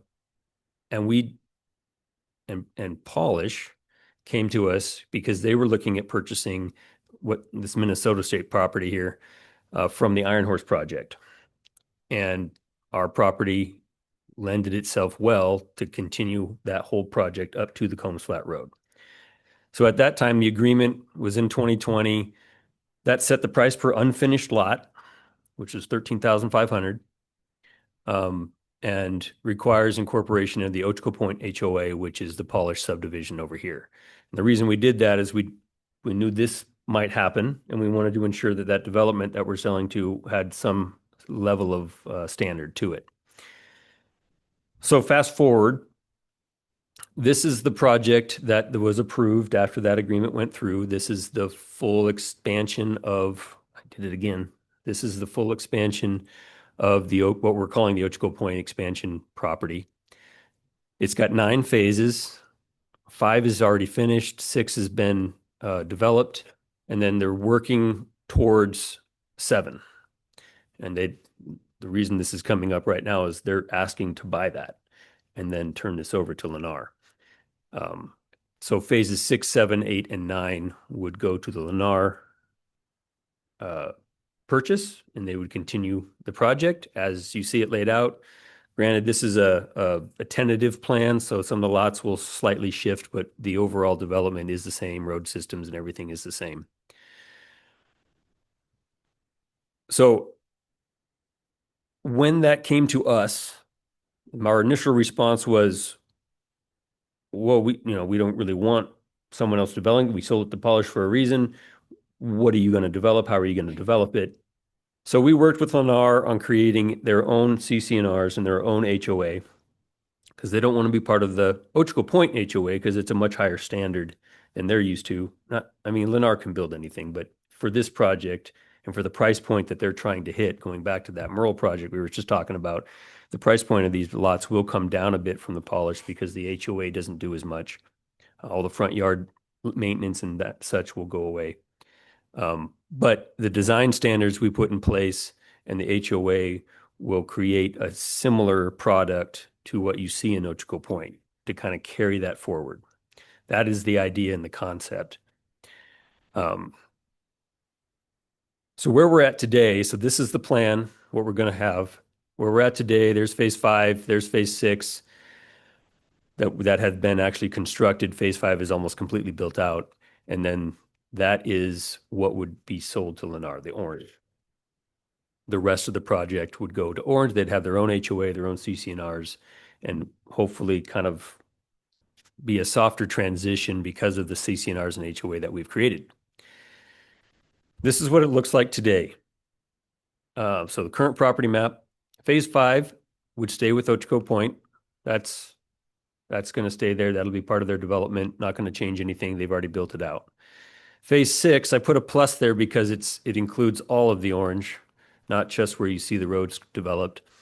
This is privately owned, does not require city sale. They can build that out. They can sell that. They can do whatever they want with it.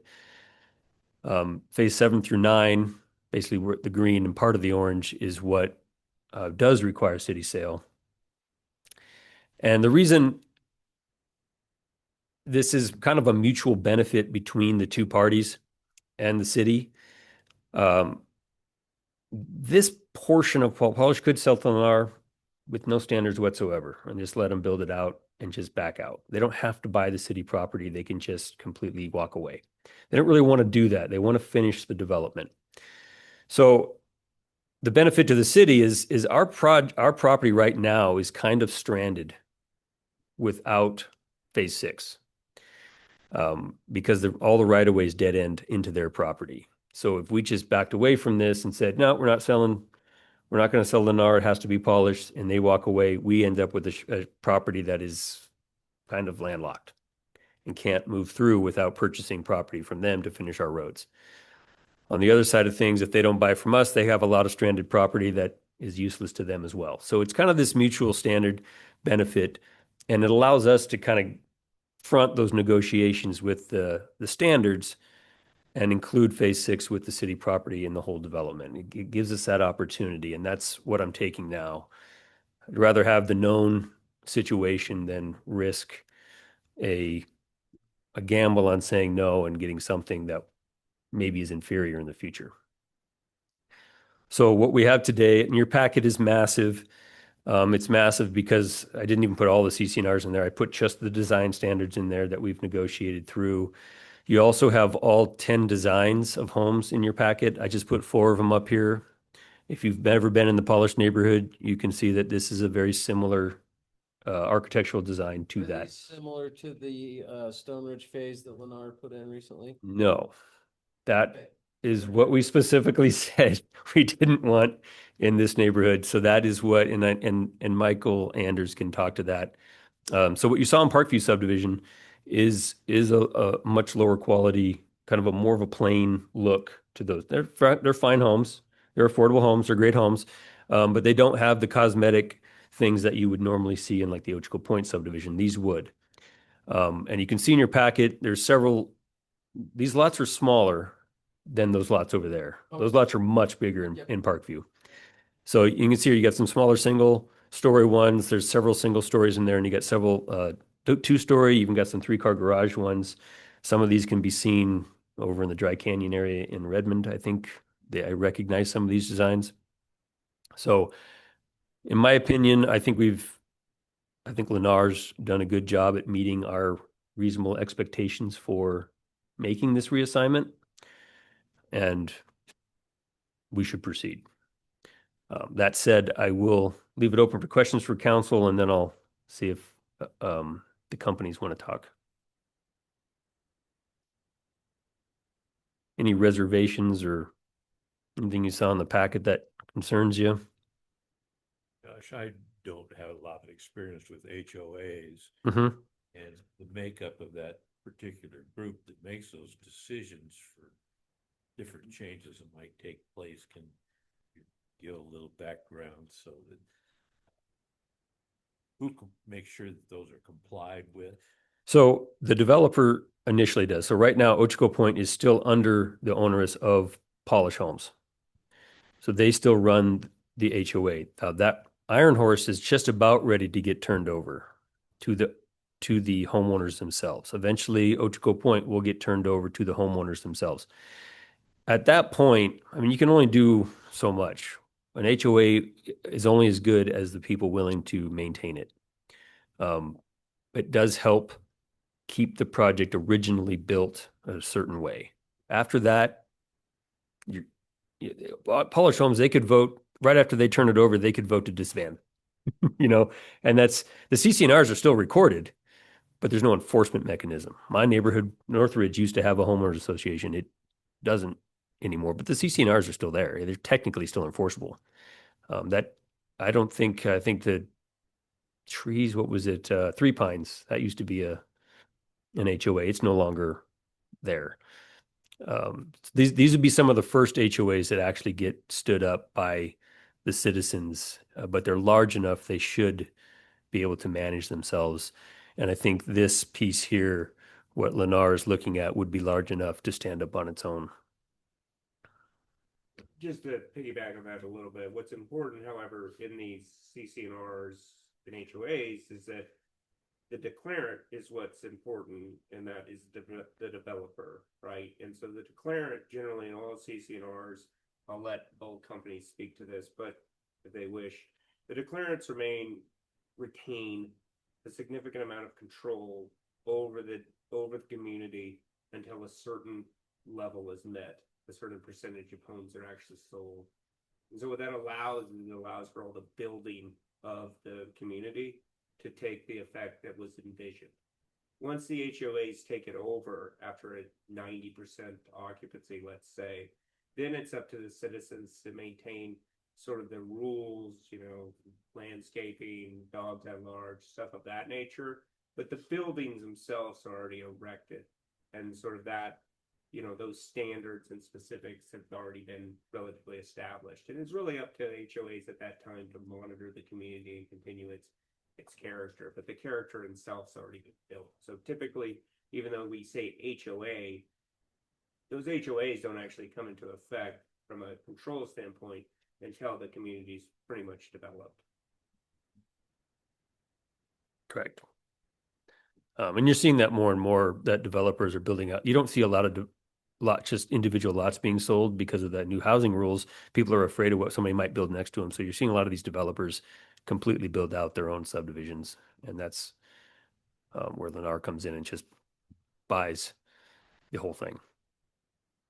So I don't see Mike on. Is Mike Morris still in there? There he is.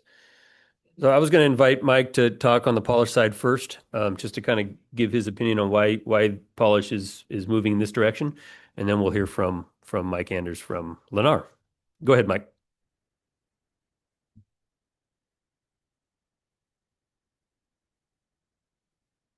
Are you still muted?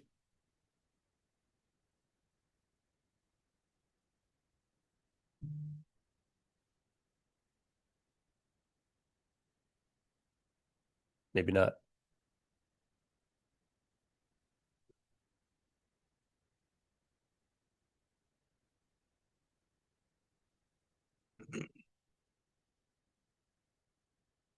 No? Nope. But we can't hear him. Let's try. What's that? Did you? Need more volume. I'm pretty sure I heard him. Am I the only one that heard that? He said, it says I'm unmuted now. Oh, that was terrible. Yeah, let's do a little test. Michael Anders, can you unmute and see if you can? Yes, can you hear me? Yeah, I can hear you. Yeah. Okay. Go ahead and Mike, can you speak? Yeah, you bet. Oh, there we go. Okay. Mayor and council members, thanks for Excellent. being heard. Everybody hear me okay? Yes. Okay, I apologize I'm on the road for work, so rest assured I'm not driving though. But Mayor and council members, thanks for letting us be heard. And Josh, I want to thank you for the collaboration and the responsiveness to trying to work through this. But we have a long-standing relationship in working with Polish Homes. We've worked with them in numerous other communities, building in the same community, but also purchasing property from them. And we're anxious and excited to continue to be a part of the community there, and then specifically in Ochoco as well. And so appreciate the collaborativeness with the city to be able to come up with solutions for architectural renderings and our elevations, as well as the exterior look. It's our intent to mimic what's in the Ochoco Point community, both from colors and landscaping and fencing styles. So our intent is to blend in and not stand out. And regarding some of the HOA questions that I heard, everything that was said is correct. The CCNRs will govern. We do hire a third-party HOA management company that will represent the HOA and field questions from future owners and help us, police and monitor the community. So it represents what the city is looking for the community to look like. I'm happy to take any questions. He answered all the questions I had. Okay. You did too. So, Sounds like a good fit. yeah. So Mike Morris, did you end up with the audio fixed? Yeah, can you hear me now? Yes. Oh, good. Sorry about that. My laptop is just giving me some issues, so I jumped onto my phone. Perfect. Likewise, similar to Mike Anders. My name is Mike Morse. I'm Senior Land Director for Polish Homes. And Josh, thank you for the presentation. Mayor and councilors, appreciate you hearing Josh's presentation. And again, as I mentioned, what Mike Anders said, we've worked well together, multiple communities, both in Central Oregon as well as in the Portland, Vancouver area. We feel that this is just the right time to hand over the baton and have a Lennar type of home builder finish out the rest of the community. I think the city will see, it will accelerate the number of rooftops in the beautiful Ochoco Point area. And it's mutual, it's a win-win situation for both us, Lennar, as well as the city of Prineville, and we appreciate your consideration.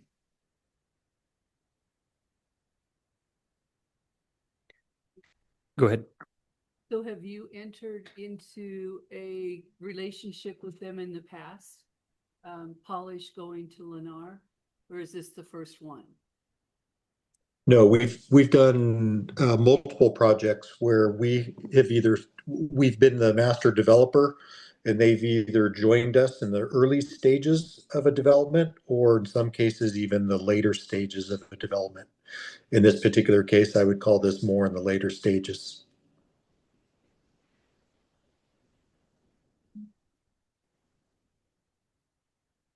Any other questions for the developers? So like I said, I have been in neighborhoods up in Vancouver area where they both were developers. They're literally next to each other and you wouldn't know the difference.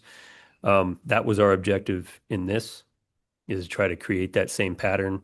The CCNRs and then the agreement that we put together with, we'll essentially rewrite the small portions of the agreement that we already have with Polish. We'll probably do another one for Lennar and kind of put those aspects in there. But at this point, I think we've got reasonable expectations that it will build out. And as Mike said, this will accelerate the development out there. I think Polish mentioned they were selling like one a month when they need to sell 4 a month. So this should positively affect the housing situation in Prineville.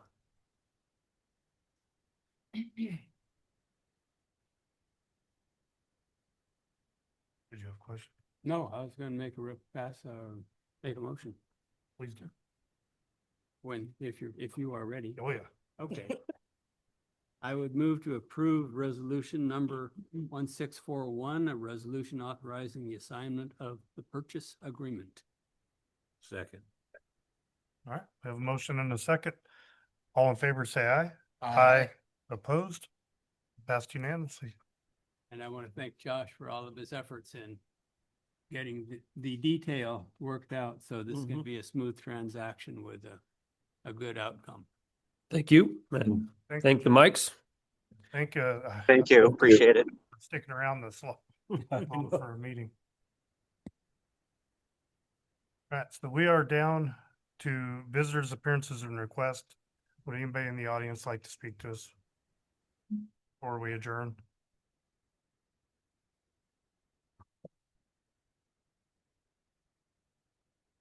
Good evening, Mayor, council members. My name is Chris Vanderweer of Central Oregon Processing, the hemp company.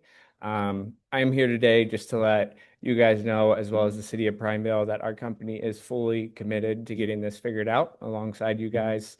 I want to thank Josh. He has been essentially our barometer for how well our efforts have been.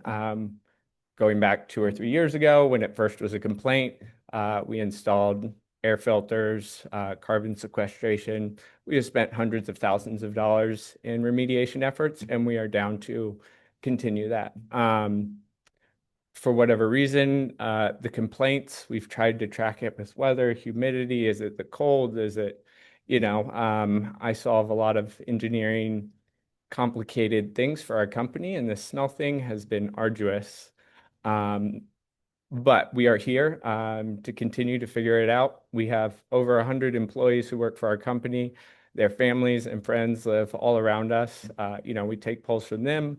It's how I know about this meeting today. We're looking, in the community to see if anyone's talking or social media. And we are locked in to getting this figured out. I just wanted to answer any questions if you guys had any for us, and we'll continue to work with Josh to get this figured out. I think as time goes on,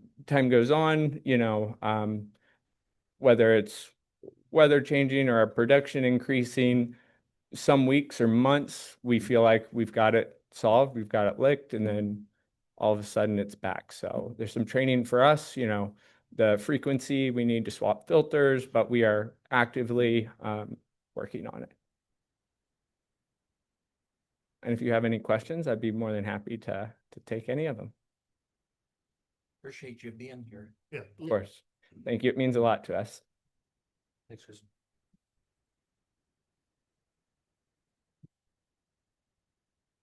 Anybody else like to speak to us before we adjourn? You two have sat here through the whole meeting. I'll move to adjourn the meeting. I'll second. We have a motion and a second. All in favor, say aye. Aye. Opposed? We are adjourned. Period. Yeah.